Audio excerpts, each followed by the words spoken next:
Students, today we start a second lesson of Maths 1, that is irrational numbers. Now in that topic, the practice set 2.1, the first question is classify the decimal form of a given rational numbers into terminating and non-terminating recurring numbers. मगर सबसे पहले हम ये देखेंगे what is mean by rational numbers. हम first lesson में already हम पढ़ चुके what is mean by rational and irrational numbers. Rational numbers those number which can be represent in the form of P upon Q, जिसे हम P upon Q के form में हम रिप्रेजेंट करते हैं. ऐसे नंबर्स को हम रैशनल नंबर्स कहते हैं. And those number which can not be represent in the form of P upon Q, यानी ऐसे नंबर जिसको हम पी अपॉन क्यू के फॉर्म में रिप्रेजेंट नहीं कर सकते हैं, ऐसे नंबर्स को हम कहते हैं इर्रेशनल नंबर्स. जैसे for example √2, √5, √7, all these are numbers are called a irrational numbers. Values of pi is also a irrational numbers. हम इसके बारे में और डिटेल में नेक्स्ट वीडियो में पढ़ेंगे.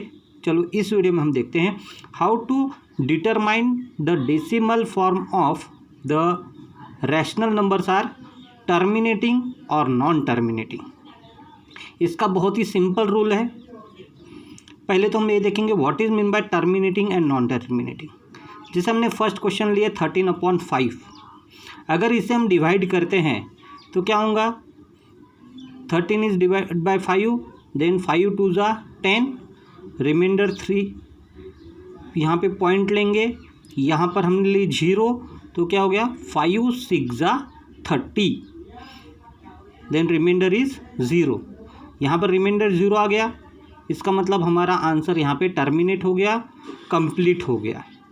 अंडरस्टैंड. यानी अगर डिवीज़न फॉर्म में अगर रिमाइंडर अगर 0 आता है तो फिर हम इसे कहते हैं टर्मिनेटिंग टाइप.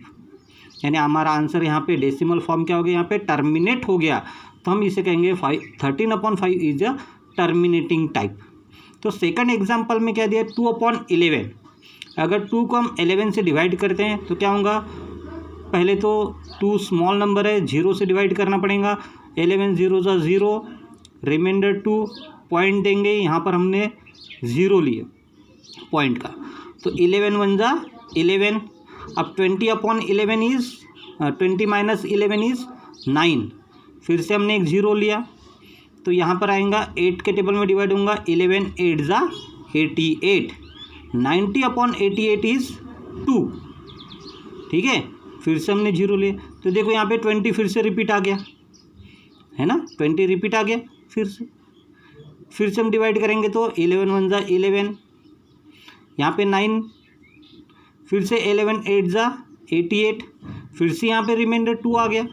यानी यहाँ पर रिमाइंडर रिपीट होते आ रहे हैं और हमारा आंसर यहाँ पे 18 18 18 18 18 ऐसी ही आंसर आएगा जो कभी भी टर्मिनेट नहीं होगा, क्योंकि ये ऐसी आंसर है. अभी फिर से यहाँ पे 1 से डिवाइड होगा, फिर 8 से डिवाइड होगा, फिर 1 से, फिर 8 से. अंडरस्टैंड. तो इसे कहते हैं non terminating recurring form. Recurring का मतलब क्या हो रहा है, यहाँ पे ये 18 18 18 क्या हो रहा है, रिपीटेड आ रहा है. जब ऐसा रिपीटेड नंबर्स आते then it is called a recurring form. तो ये कैसा है, नॉन टर्मिनेटिंग एंड रिकरिंग. अब डायरेक्टली इसको कैसे पहचानेंगे, तो इसकी सिंपल सी टेस्ट है. अगर जो डिनोमिनेटर में जो नंबर्स है, डिनोमिनेटर जिससे हम डिवाइड कर रहे हैं, अगर उसके फैक्टर्स 2 और 5 अगर यही आते हो, क्योंकि डिनोमिनेटर को अगर हम 10 100 1000 से डिवाइड करेंगे तो टर्मिनेटिंग आ जाएगा, तो उसके फैक्टर्स होते हैं सिर्फ 2 और 5. अगर डेसिमल के फैक्टर्स, प्राइम फैक्टर्स 2 और 5 है तो डायरेक्ट बोलेंगे it is a terminating form.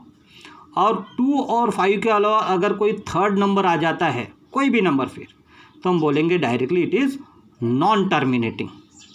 तो देखो कैसे, यहाँ पे देखो 29/16 है। 16 के फैक्टर क्या होते हैं? 2 इंटू 2 इंटू 2 इंटू 2। सिर्फ 2 टू 2 फैक्टर्स आ रहे हैं, हमें सिर्फ डिनोमिनेटर देखना है। तो डिनोमिनेटर के फैक्टर्स में ओनली 2 आ रहे हैं, तो हम बोलेंगे इट इज़ टर्मिनेटिंग टाइप। यहाँ पर डिनोमिनेटर में कौन है? 125। 125 के फैक्टर्स होते हैं 5 5 5। इसका मतलब ये भी टर्मिनेटिंग टाइप ही है। 11/6, अब यहाँ पर 6 है, तो 6 है, तो 6 से अगर 6 के अगर फैक्टर देखेंगे तो क्या होगा? 2 इंटू 3। तो इसमें देखो 2 तो है, मगर 2 के साथ कौन आएगा? 3 भी फैक्टर आएगा। 2 इंटू 3 होता है 6, यानी 2 और 5 के अलावा यहाँ पे कौन सा फैक्टर है? यहाँ पे 3 फैक्टर से 2 इंटू 3 है ना।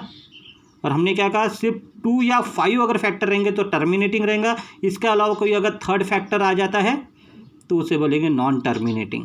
तो यहाँ पे 3 आ रहा है, ठीक है, 2 इंटू 3 फैक्टर आ रहा है, तो इसलिए ये क्या है? नॉन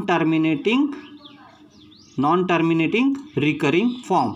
तो आप ये जो क्वेश्चन है आप इसे इस तरह से डिवाइड करके आप चेक कर सकते हैं, और आप डिवाइड भी करके देखोगे।